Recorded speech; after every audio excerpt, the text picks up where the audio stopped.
Welcome back to A Celtic State of Mind. I'm Paul John Dykes, and I'm delighted to be joined in the studio for the first time by Jerry Taylor.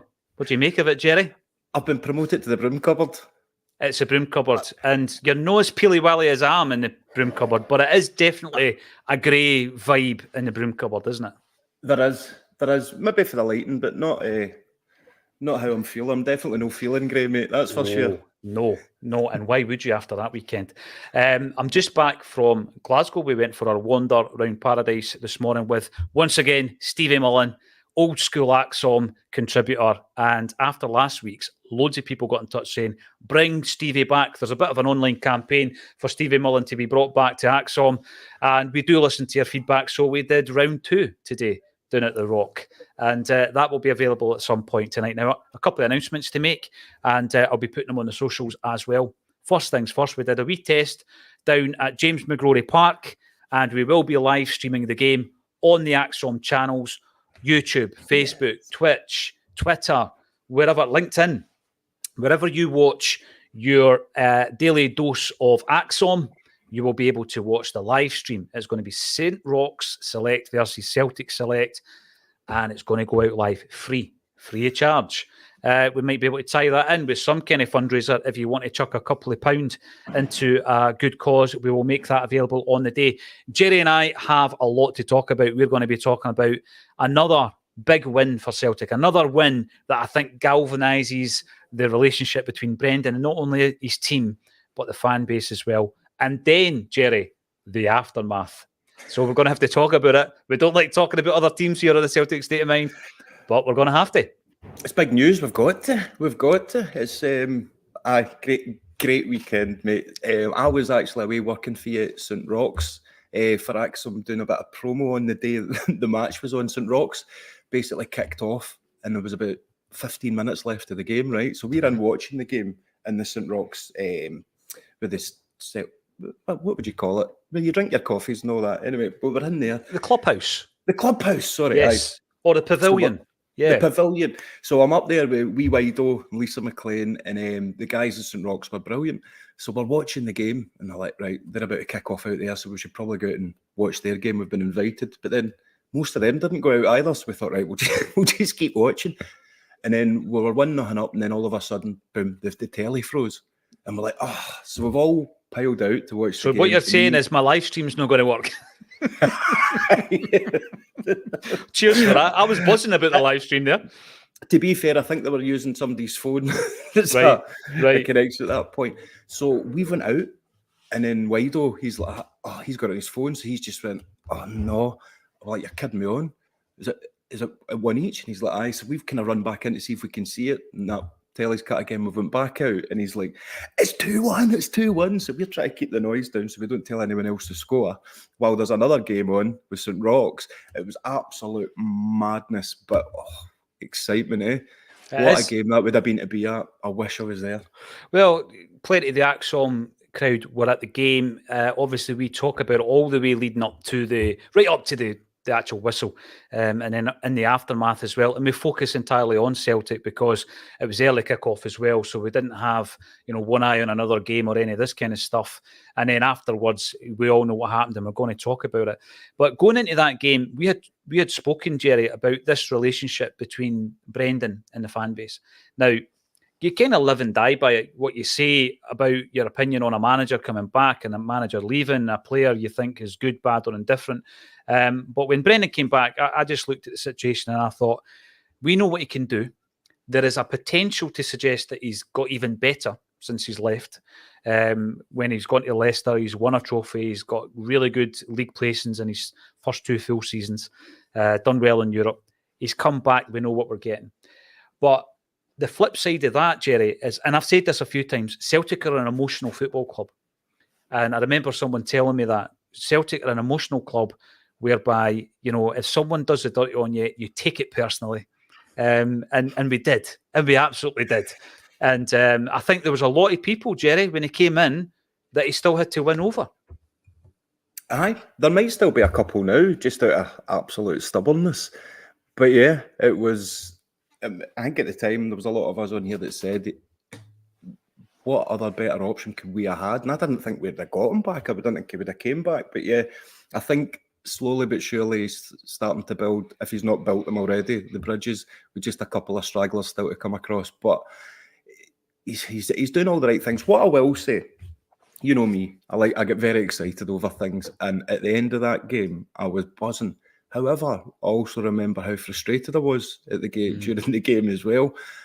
But a sign of champions, before anyone shoots me down here, I am not taking anything away from what happened. It was phenomenal. This is why we're football fans, all right? The drama at the end of that game sometimes does beat when you're 5-0 up in a game, all right? That was unreal. Everyone's talking about it. But there was certain moments, it's like we're struggling to break teams down. However, we did do it, and we did it twice.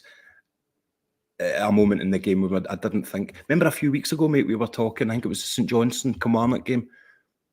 Both of those games were like, we could have kept playing and didn't think we were going to score all night. Yep. It was totally different with this game. It was too pedestrian. Those games were too pedestrian.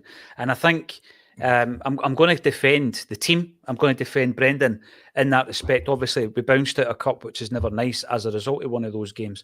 But I think there's a transition period where certain players are adapting from Ange to Brendan.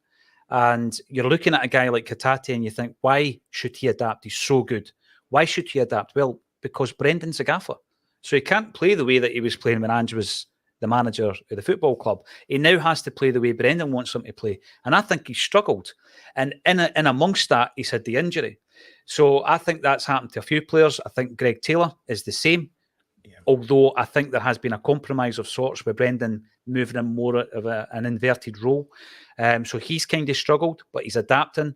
And, you know, that transition period resulted, let's say, in a draw and a loss to Kelly. But what's followed that, I think, has been building and building and building, not only momentum, but this relationship between the fans and Brendan. Let us know what you think in the comments. Were you sold on Brendan when he came back to the club? Were you doubtful that it was going to work out? Have you been bought over? Let us know in the comments section what your thoughts are on Brendan Rodgers, because I think if you look at the run of games, we go to Ibrox, Jerry, central defensive partnership, almost untested. It's certainly cobbled together because you've got Liam Scales, who, I'm going to put it out there, was Liam Scales above anybody in the central defensive pecking order at the beginning of this season? Was he above anybody? Probably not. No. Probably not. He was probably even below Kobayashi because he was leaving the club. We thought he might have gone to Aberdeen. He had, for me, a very beneficial loan spell last season at Pittodrie. And you look at some of the players that do that and they either come back and they're a star for you or they go and they make a career elsewhere. I felt it was going to be the latter for Scales. So was there a centre-half below him in the pecking order? I think that's a debate you could have. And look at him now. He went into that Ibrox challenge alongside Lagerbjälk, who had come in as a young Swede who, in terms of that level of football, was quite inexperienced, probably not expected to go right into the team. And we got the win. It was a battling performance. That was the beginning for me, Jerry, of the repairing of the damage, the reparation of the damage, if you like. Yeah, definitely. And the thing is, mate, he's turned out to be one of our best centre-backs we've got, and he's a left-back. It's not even his position.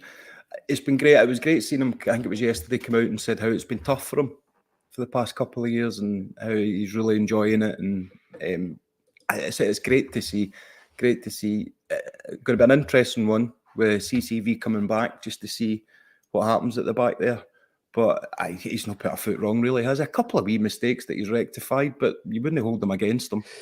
Well, this is the thing, because I reckon there's certain players on a bit of a short leash. I think Brendan has been on a short leash with many, many fans, because if you make a mistake, we're going to focus on it, we're going to highlight it, and we're going to talk about it until you rectify it. So Scales, for me, the game where I felt he was at his most fragile was against St Johnstone. Made a couple of errors, like you say. Joe Hart got him out of jail. But since then, building up. And I think it's layers. So you get the win at Ibrox. I'm not going to say against all odds, but, you know, certain parts of that game were kind of stacked against us. We get the win.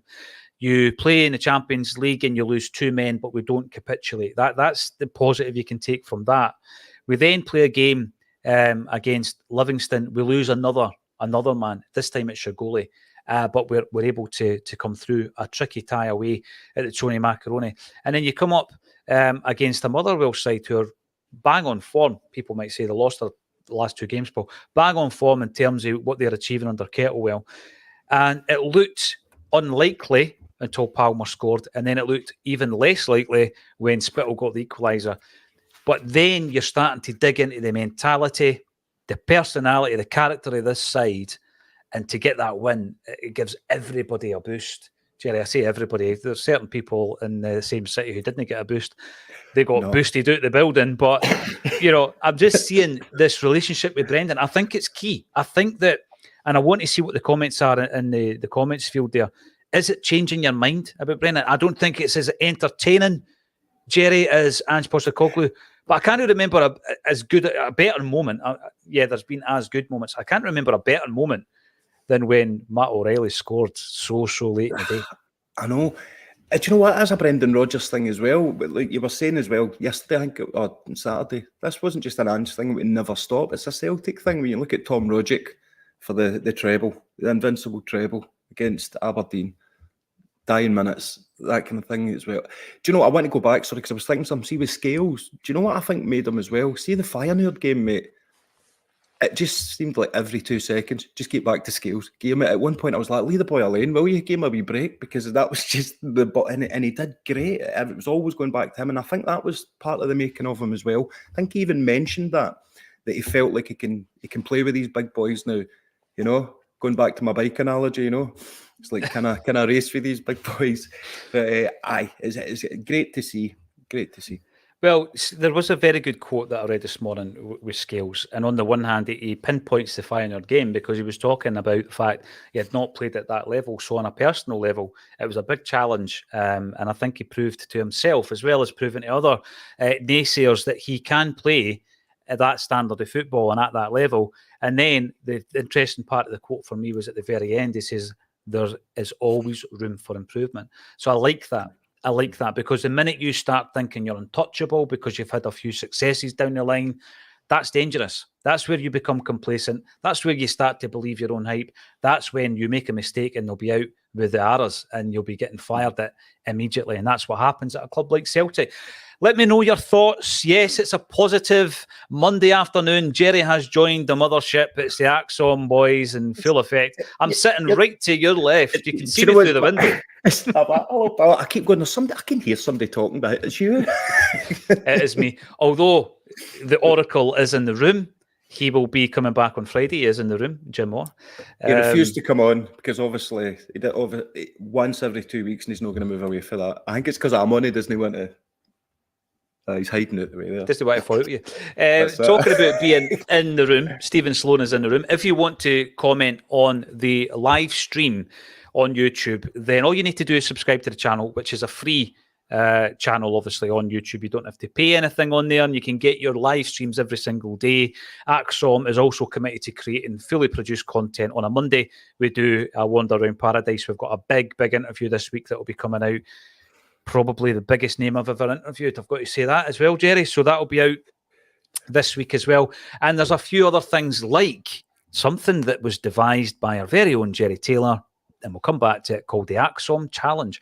Now, Stephen Sloan says, McGregor, Hatate, Kyogo, Maeda, O'Reilly, Abada, Johnson, Carter Vickers, all on long-term contracts. That's 8 first starters. Do we need to buy 3 quality experienced players to make the starting 11 unbeatable? I think it's a good point, because it takes us back to the summer recruitment, Jerry. And I've always been of the view that if someone presents himself who's a young, up-and-coming player that you can develop, and naturally what will happen is they will be sold for a massive profit, then you can't deny that opportunity. And Matt O'Reilly's a classic example of that. We were not in the hunt for a player in that position. That situation actually presented itself to Ange, and we went for it, and we took the player on, and it's been an incredible success. But going into that period there, that transfer window there, particularly with Brendan Rodgers coming in, this is exactly what I wanted. I wanted 3 starters.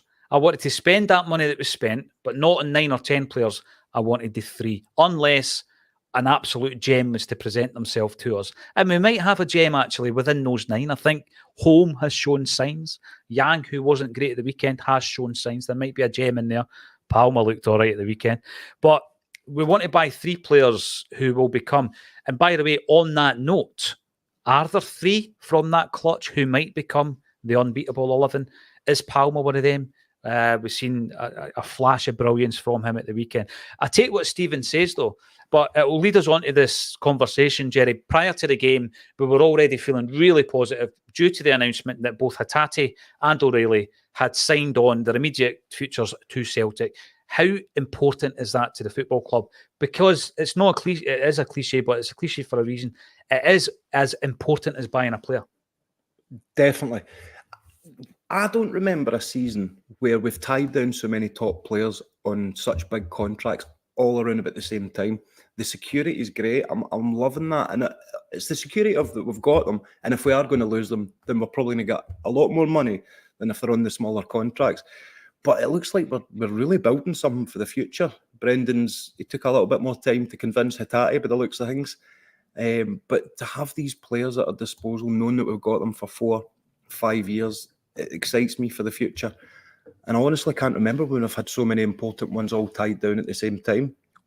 Hatate, I didn't think was going to happen. I was on record saying it all the time. It's not going to happen. I'm glad I'm wrong.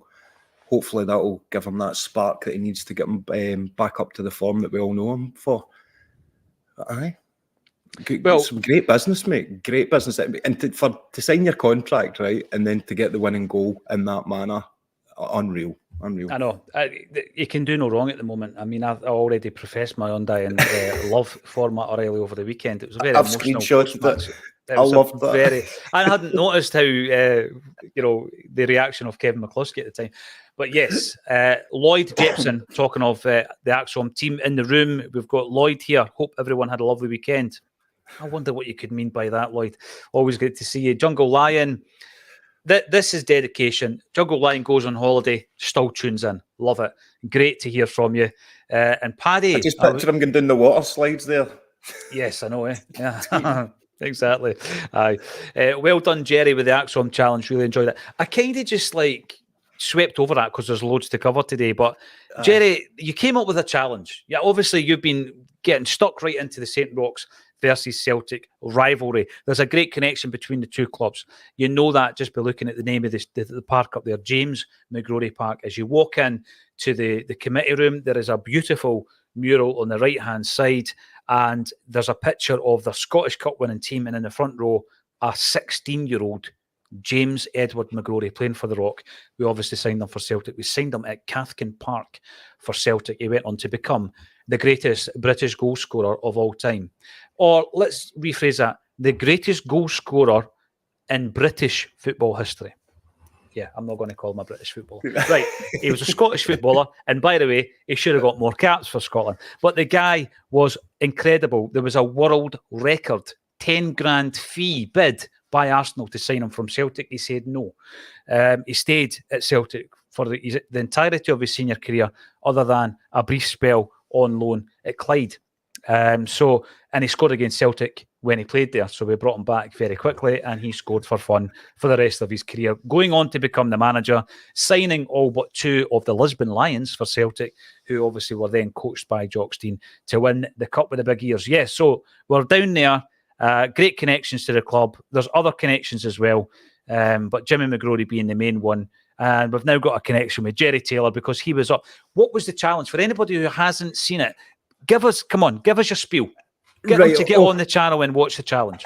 Right, okay, so if you go onto YouTube, we've been up there having a lot of fun with them. If you've seen it, they've been giving me absolute helters. Dogs abuse on Twitter. And I've opened myself up for it, and quite rightly so. But obviously, I'll come on the last 10 minutes of the game, get man of the match, and shove it right back down their throats. But when we got there for the day, I just want to say a massive thank you to Andy, the secretary of the club, who's done all the video edits for me, and it takes him hours. He goes away with this footage.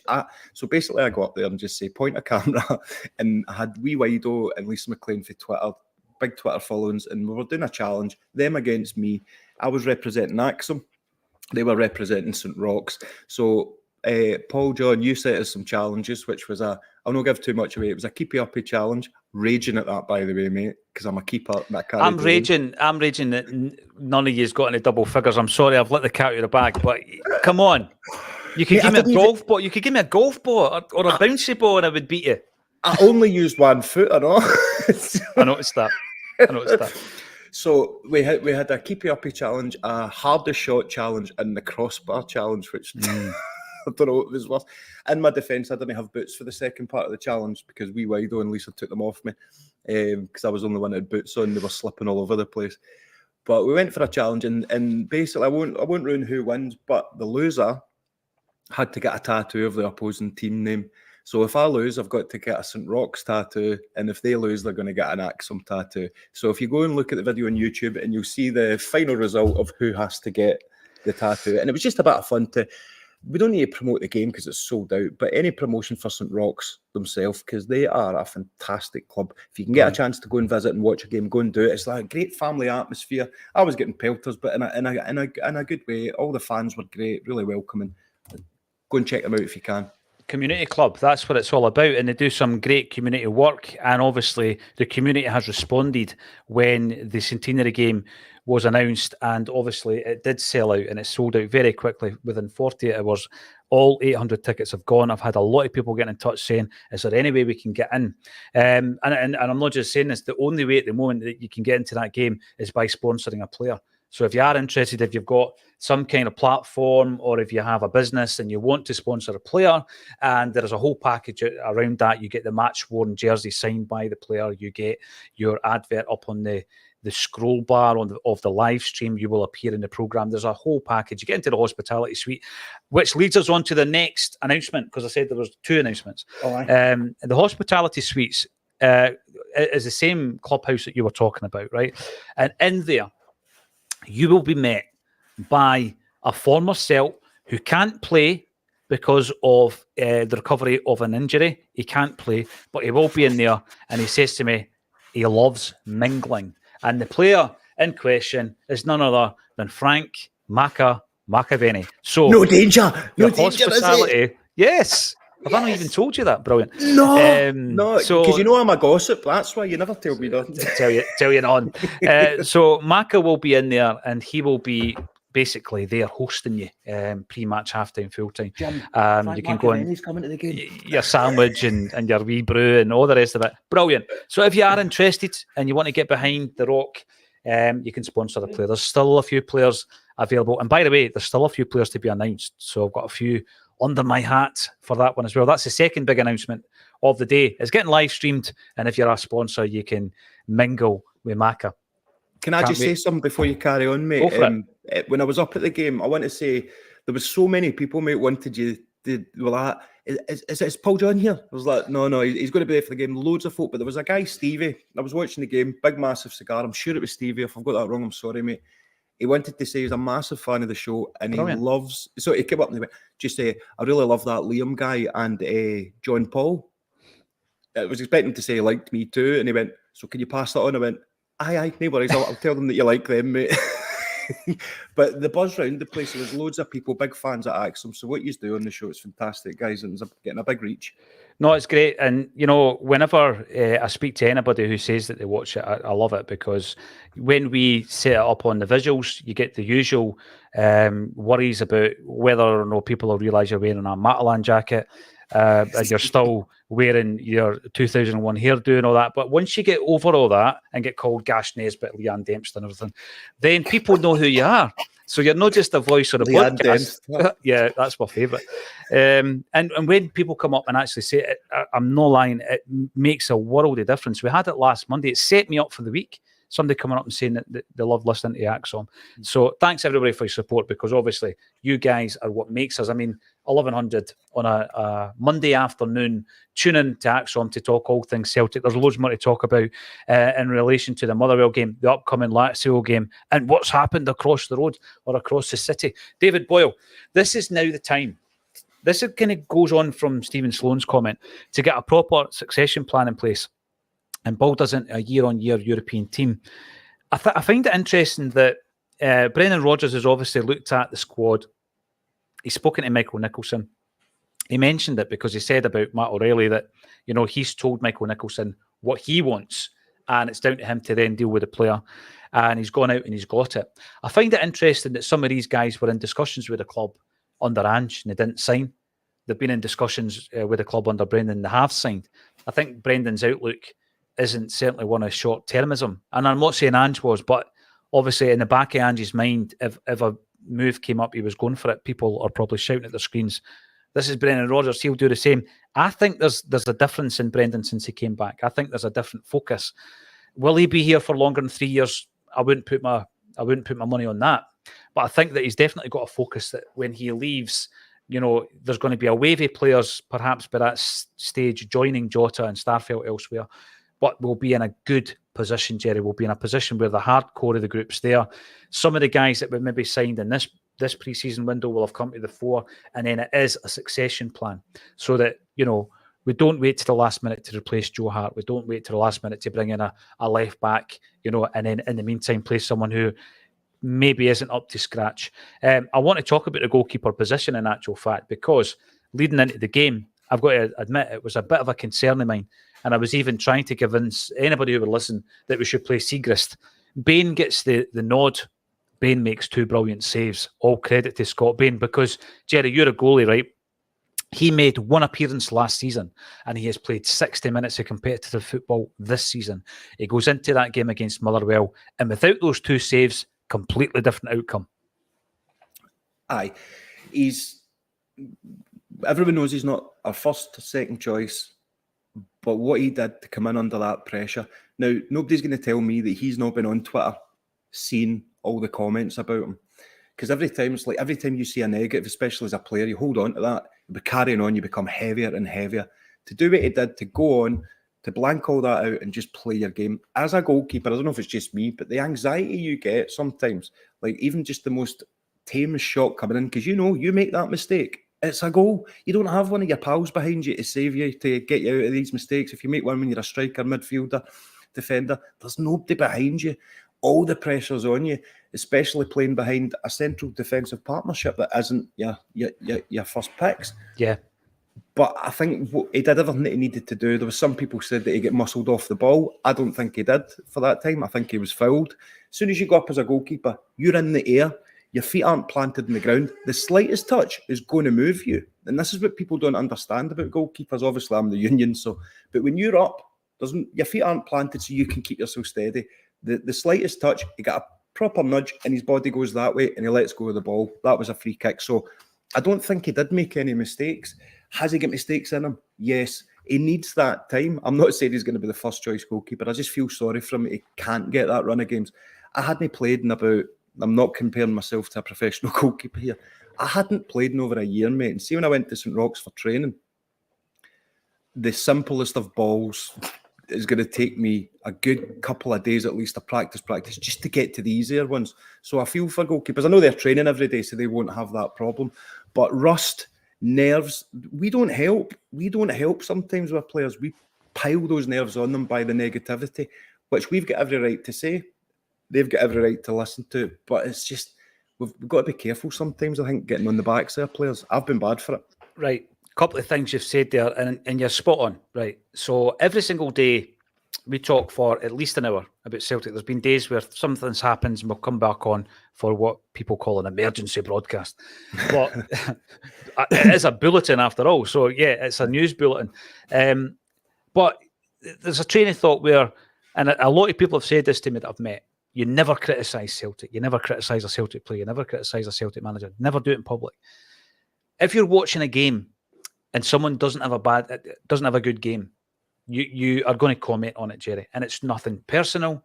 It's just your analysis of that game. And for me, it's the same analysis as saying that someone did have a good game. So this week, I'm going to be praising Greg Taylor because I thought he was fabulous at the weekend. He played a delicious ball into Matt O'Reilly. It was delicious. Delicious. Kevin. Delicious. I love that. But if he's not playing well, if he's rotten, you look at it and you say, right, he's not played a good game. Why? And you try to figure out what is the reasons. Is it the change in manager, change in style, change in tempo, position, inverted fullback, traditional fullback? So you talk about it. But it's never, ever personal. And what I've learned, and obviously no names, but what I've learned since coming on to Acsom and being critical of figures within Celtic is that they do find out because they've been pulled up for it.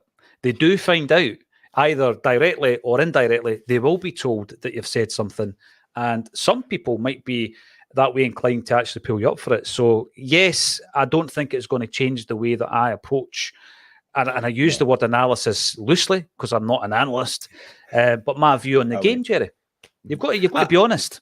Definitely. I think I was talking more about, see the trolls on Twitter that are actually really toxic about our players sometimes. Like, he's shite, get him out of our club. He's never a goalkeeper. He shouldn't have. It's that kind of stuff that can weigh heavy on them. What we do on here, obviously, we're critical, we're allowed to be, but we're analysing, we're giving our opinions.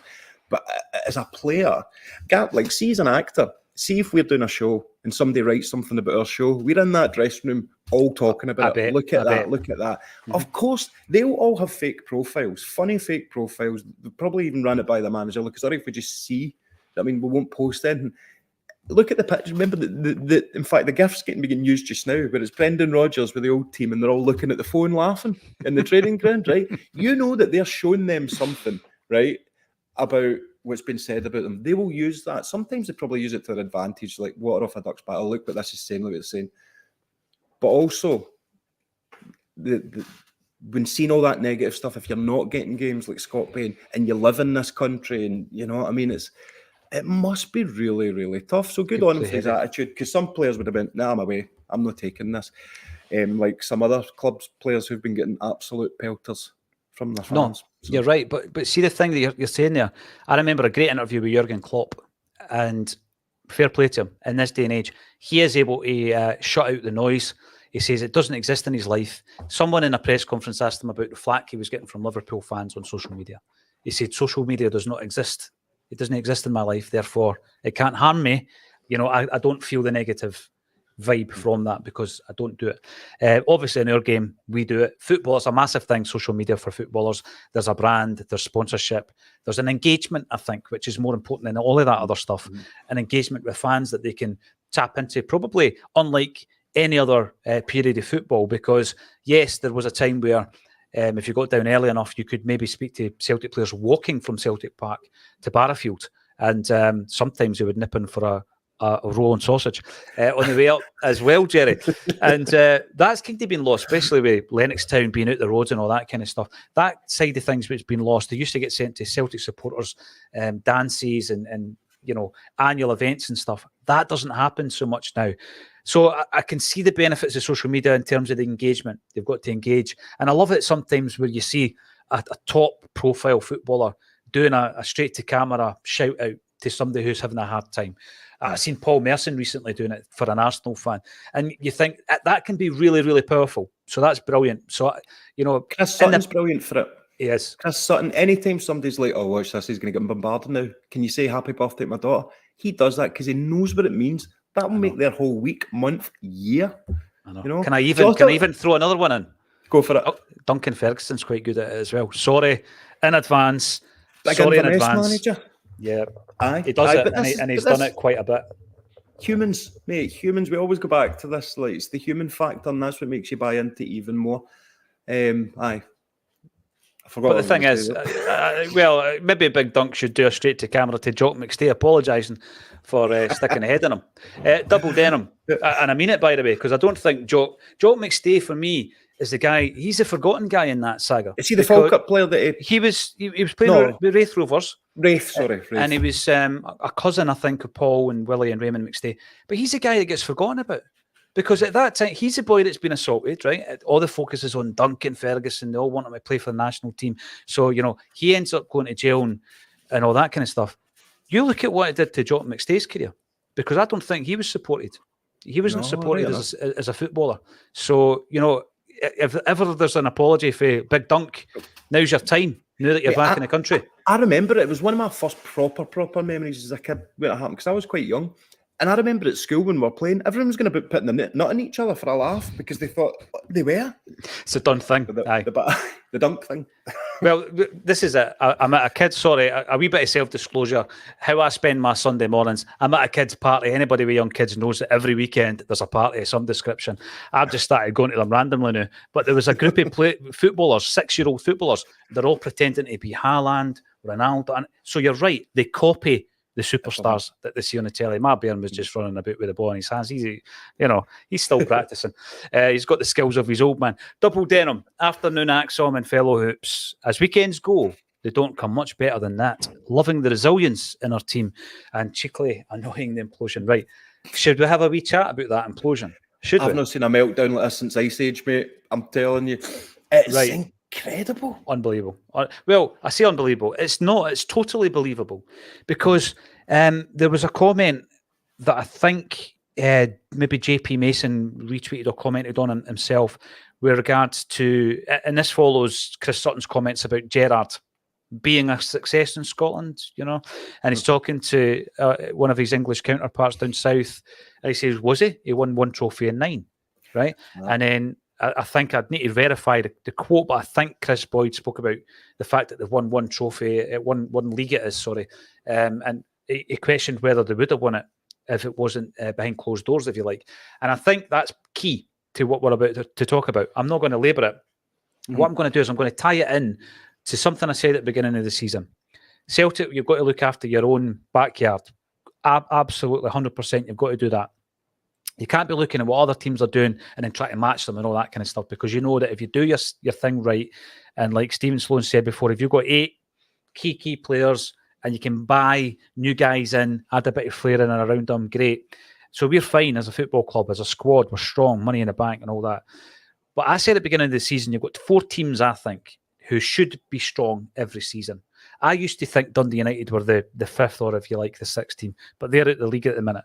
So Hearts, Hibs, Aberdeen and Rangers. So they're 4 teams that when you're looking at that fixture list, and this is probably habit as much as anything because the league table doesn't tell you this, but they're the 4 teams that I think they should, I'm not saying be challenging all 4 of them for the title, but they should be challenging as football clubs. They should be your top 6 should consist of Celtic, Rangers, Hibs, Hearts and Aberdeen plus another.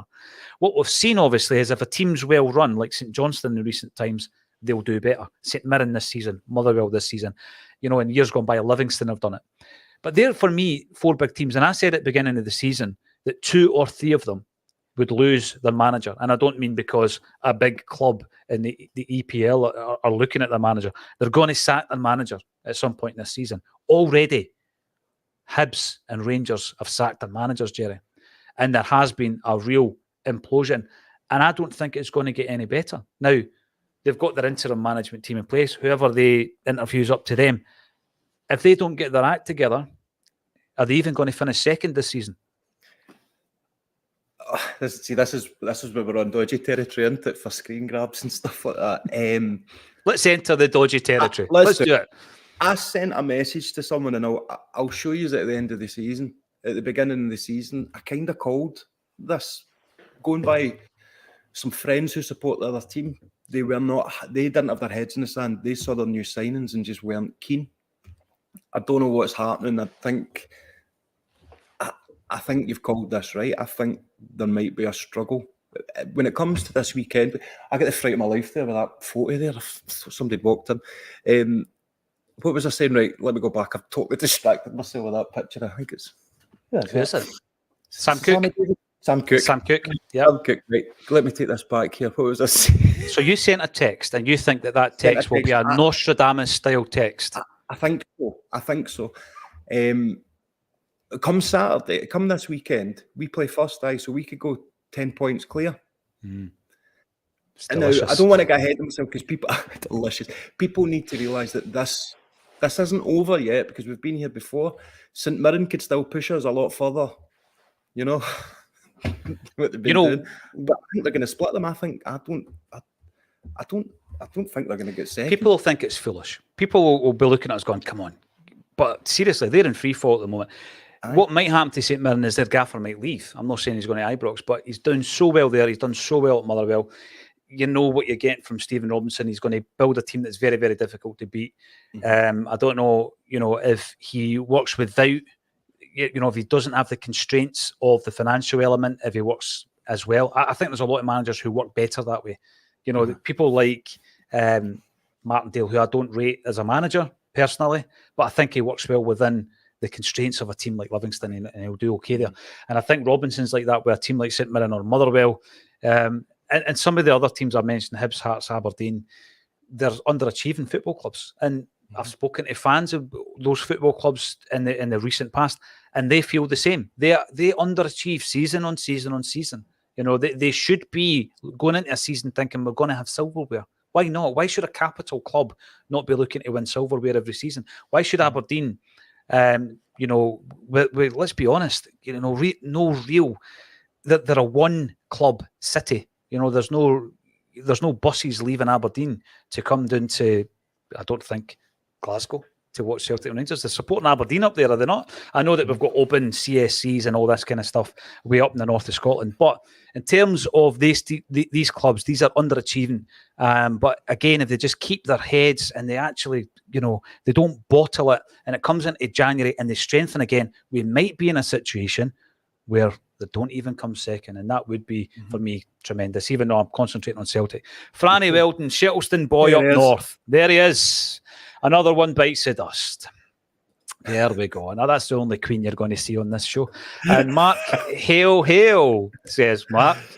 How you doing, mate? And by the way, just to qualify that, I'm talking about the royal family. I'm not talking about any other type of Queen. Obviously. And Mantis Toboggan MD, last minute winner, and the ongoing circus, that's the word for it, in Govan, has put everybody in fine fettle. But looking at the big picture, you know, a wee note of caution. Jim, is this your burner account, Mantis Toboggan MD? We've not played well at all this season. I fear a reality check on Wednesday. I've been saying Tuesday. I don't know why, but all week I've been saying the game on Tuesday. It's on Wednesday that we play Lazio. Of course it is. Right, do you agree with that one then, Jerry? Do you think that we're getting carried away? I don't think we're getting carried away, but we need to be cautious we don't get complacent going into this, because all the right signs are there. I was talking about this jigsaw starting to fit. We're nearly at a full piece here, and I think, no, just as long as we don't go complacent, I don't think we're on to hiding. I think this is going to be a good test for us again. There's the centre-back situation, but I'm not worried. I think if we're going to take points, it's going to be against Lazio. And I've said it already, I think we're going to win all our home games in the Champions League group stage. I really do.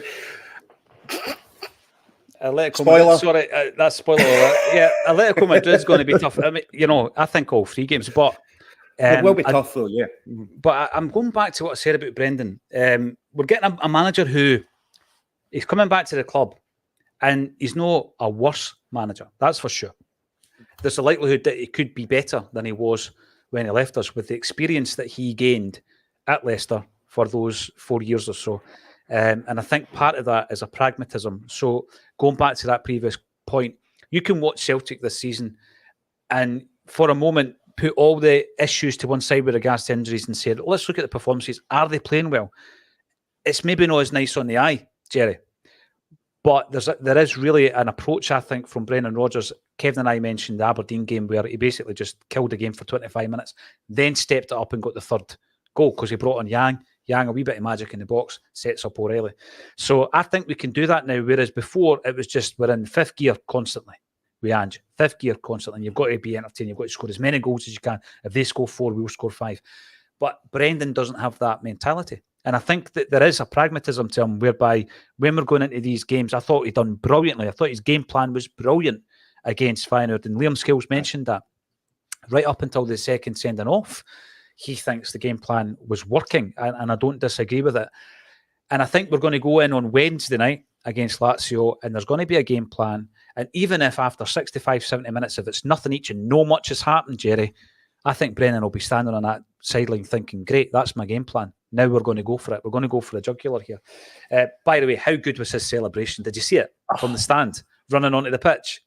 I've not seen that, no. Oh, brilliant. I think it's a fan camera. I think it is.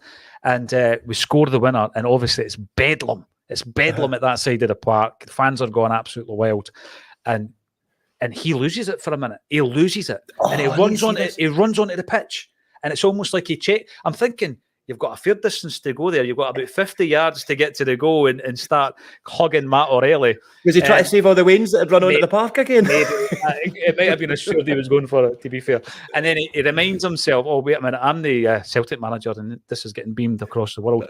And then he kind of like goes back onto the touchline. It was great. I was laughing at Big O holding the fan. I know. And then who is that fan? Who is it? Are you in the comments? Kiss, and then O goes like that. It was brilliant. Do you know what I loved about it though, right? See, even watching back the highlights, right? I'm going, just get it forward. Stop passing it so slowly. I'm watching the highlights, still thinking we're not going to get that second goal because of the patience. See the patience to still have that calmness, to be passing it with Phillips and then going back to the keeper back again, and they weren't punting it up. Wow, man. I mean, it's not great for the heart at the time. Like I say, even watching the replay still, I'm going, what he's doing? But that was the calmness, and that's what we haven't had. And I think the St Johnstone game where we couldn't score, you saw that panic set in almost, but there just wasn't any of that there, which was absolutely fantastic. Absolutely. I need to watch that Brendan Rodgers celebration. Oh, it's really good to watch. There's a moment where you're talking about patience. I think this is what I'm getting at. It's like, because we're not going gung-ho doesn't mean to say that it's not working. I think that's what I'm getting at. And Brendan Rodgers is maybe standing on the sidelines thinking they're doing exactly what I've told them to do. Matt O'Reilly, after Motherwell scored, admitted after the game, the first thing he did is he asked the referee how long to go. And the ref tells him 2 minutes. And this is the bit that I love. The mentality was right. There's time to create a chance, right? Wow. Now, Mugabe clears the ball, and it's just a John Smith's have it, and he clears the ball. It's Liam Scales that gets it. So he's in his own third of the park at this moment. So you're thinking to yourself, it would really be easy to turn round and throw it back in the same direction that it came. Yep. What does he do? He plays it to Bain. So we're now in our own box, right? Bain plays it to Phillips. We start to create an attack. Phillips plays it to McGregor. McGregor's looking to bring in Palmer. And this is where I know. And by the way, the move breaks down again during that passage of play. It breaks down again, but they don't panic. They just go, they click back into that game mode that they've been told this is what you do. The next time it comes out wide, it falls to the feet of Greg Taylor. And I think that it is now time to give him massive praise and credit for his performance. What a pass. Because I'm thinking, at that moment, Taylor has had a leg-breaking challenge, right? And I described it to Kev McCluskey because when you see it in a super slow-mo and his leg plants in the ground, that's when you think this isn't going to end well, because if someone, collides with your knee or your ankle or your shin bone, it's going to end up in a leg break, right? But he withstood that, hobbled away with that grimace on his face. He hobbled away. So he's feeling that pain, but he had the composure. It's what you're talking about, the patience. He's no rushing it. It's not a pointless hoof into the box. It's a brilliant pinpoint cross. Jamesy Forrest takes a run towards the kind of near post, and it's like the sea opens and O'Reilly goes in there. But even at that point, composure. How many times have we seen that going flying over the bar? And he just cushions the ball, and it's probably his weaker foot, cushions the ball. An absolute pandemonium ensues behind the goal. Absolutely phenomenal goal. But it goes back to your point. I know. His reaction as well. It wasn't even a case of, it was a case of, do you know what I mean? As if he always knew he was going to do it. Yeah, there really was that kind of belief. And I remember when we were 1-0 up, thinking that we'd ran our race here. If Motherwell nick a goal, it's curtains. We've lost a couple of points. Who knows what happens in the other fixtures after that? Matthew McGurk, going to bring you in. Matthew, hope you're well. You are commenting on the YouTube. If you want to comment, get involved in the chat, then subscribe to the channel. Morning from North Carolina. That blows my mind that you're watching this in North Carolina. And Jungle Lion's got a cocktail and he's on a flume watching it in Fuerteventura. Need your help. Off to see U2, first band ever seen live, 1993, in Vegas, Wednesday. Is there any Celtic supporters bars out in Vegas? Have to watch the Celtic Champions League game. Don't help him. I'm jealous. Don't help him. There's the shout. I know, eh? How better That's like somebody watch... message you going, "Oh, what factor should I put on? I'm sat by the pool while you're at your work. I'm not getting involved." You're doing a back shift at Farm Foods. You're like, cheers, mate. Can you help? Can you help him out? Can you help Matthew out? Let him know if there's any clubs that you would suggest you should go in Vegas, and I'm pretty sure there'll be a few suggestions if there are. Wait a minute, Jim's here. Jim, is there any good Celtic pubs in Vegas? Somebody's asking. Jim's on played the show. Vegas, you know. Jim's played Vegas. No, I don't think so. Oh dear. So Taylor, I think again he's coming for a lot of stick, Jerry. People are still saying, yeah, he's still no European class. He's come out there and he's played a blinder, I think, at the weekend. And people again might belittle the opponents. This is Scottish football. This is your bread and butter. These are the games that can be won and lost. If you could be the best footballer in the world, you could be a really, prodigious talent, and not turn it on against Motherwell at Fir Park in a circumstance like that. You've got to look at this core group of players who know how to get the win.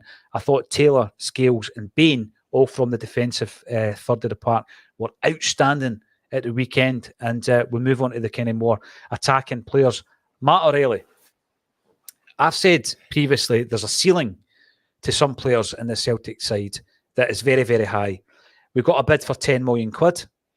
Did the club want to accept it? I'm not so sure, but Brendan Rodgers told him not to. He told him, I want to keep this guy. We've already lost Starfelt and Jota, and also Moy. We can't lose another. We keep him. For me, 10 million's nowhere near the value that this player could attain, Jerry. I think, I've said previously, Hatate's got the highest ceiling. I'm going to have to throw O'Reilly into the mix as well. Both players are undoubtedly, supreme talents. And I'm looking forward. I think O'Reilly played well against Feyenoord. I'm looking forward to seeing the pair of them against Lazio on Wednesday. Yeah, it's exciting times. They're two great players, both tied down on great contracts. Tied down, I don't like that saying. Both committed to the club with their contracts. So yeah, we've got some good vibes off the last time we had Lazio. So let's hope we can continue with that again. I just love being back with the Champions League, starting to pick up that bit of momentum. Who knows? We could be knocked down a peg or two, but that's what it's all about, football, isn't it? As long as we just keep doing what we're doing, we seem to be getting better every game. I know that we're struggling to break Motherwell down, but so's a lot of teams. They're a good outfit. They're well drilled. So I'm looking forward to Wednesday. I will get to Parma actually.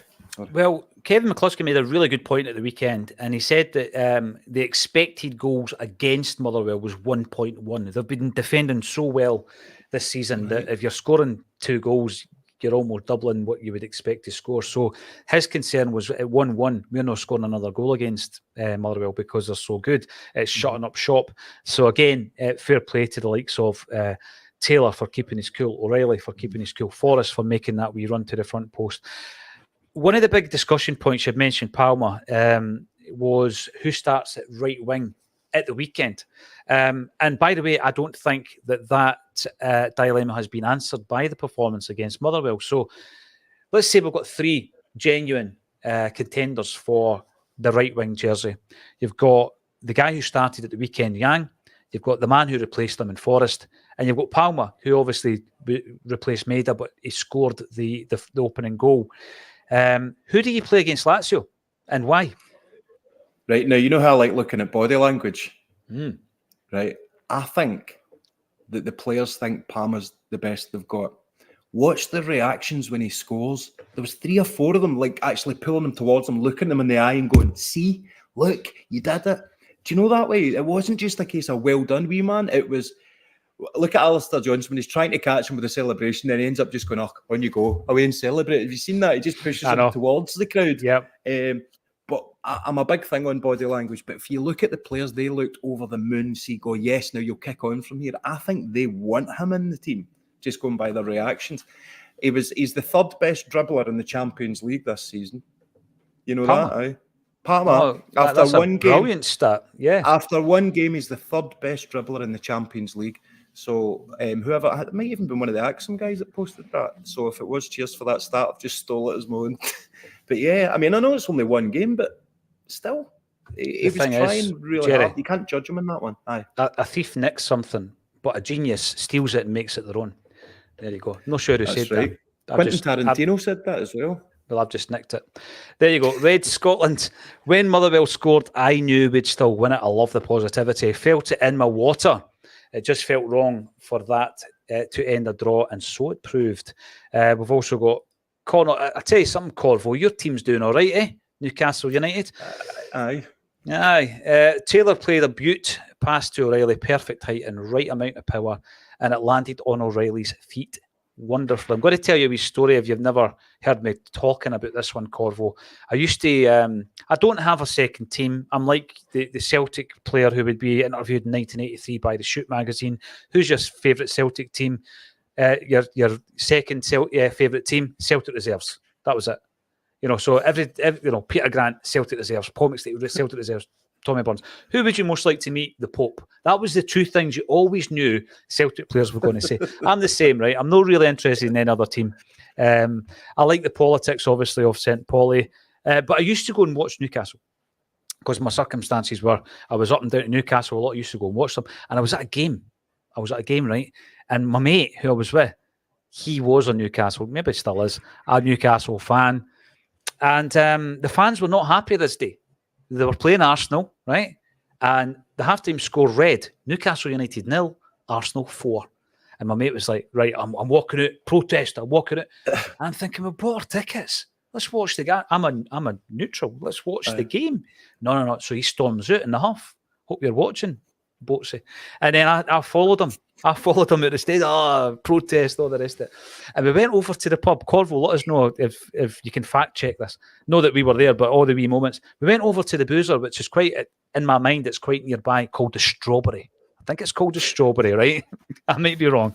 And we went over there and we're watching as Newcastle pull a goal back. All the scores are coming up on the screens, and then they pull a second goal back.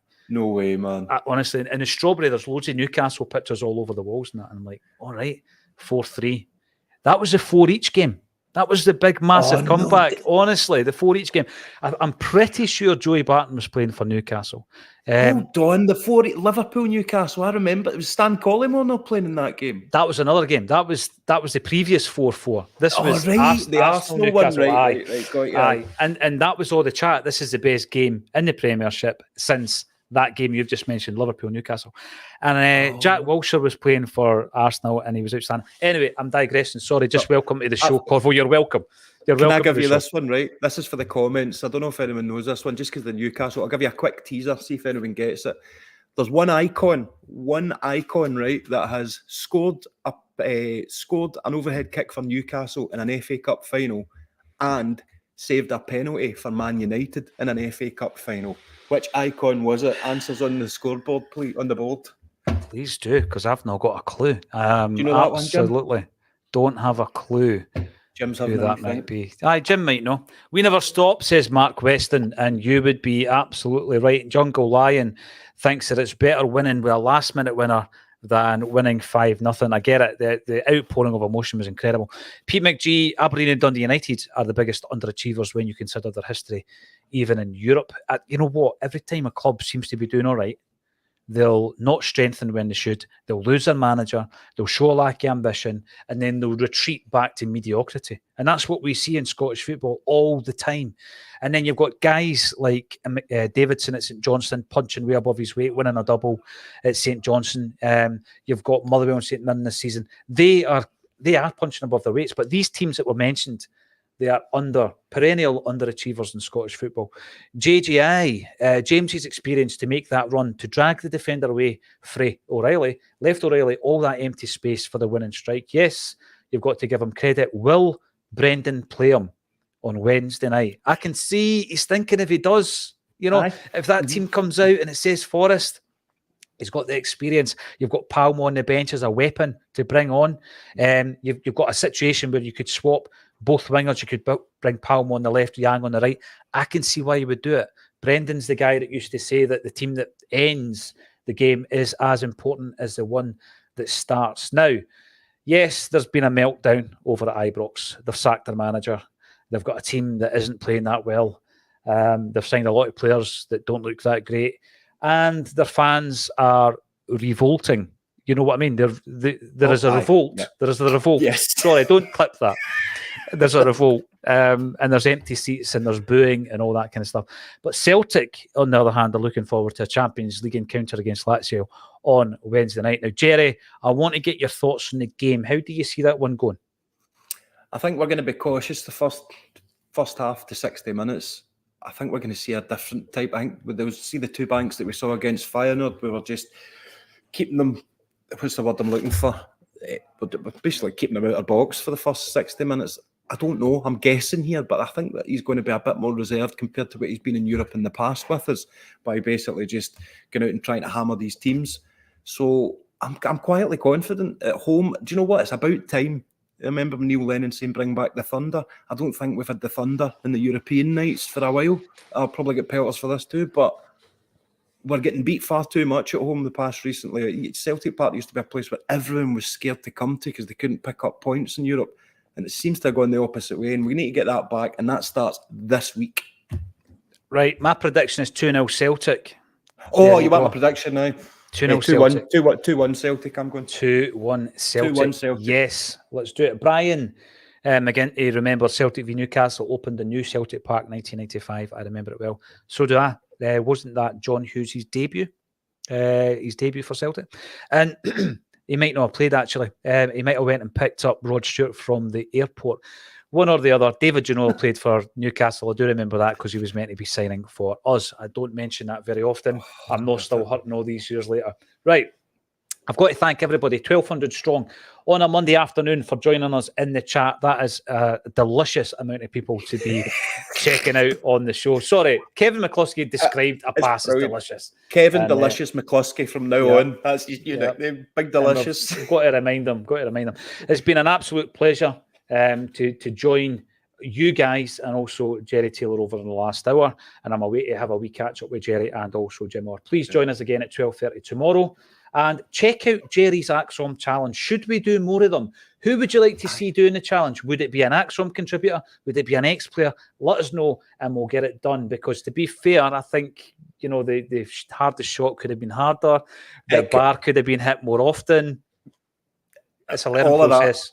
We're finding our feet, but I'd like to put in a £50 bid for this shirt, mate. Oh, fantastic. Today, superb. So I was wearing it to kind of showcase it, but I'm absolutely loving it. So I'll put a bid of 50 quid in if anyone wants to try and beat me. Superb offer. And we'll run that this week, actually. We're going to be getting them signed and framed, but you know, Jerry might want to wear that one. And it's for wee Jamie Tierney. The link for Jamie's fundraiser is underneath this particular video. Thank you, everybody, for joining us. And thank you, Jerry Taylor, for joining me on A Celtic State of Mind.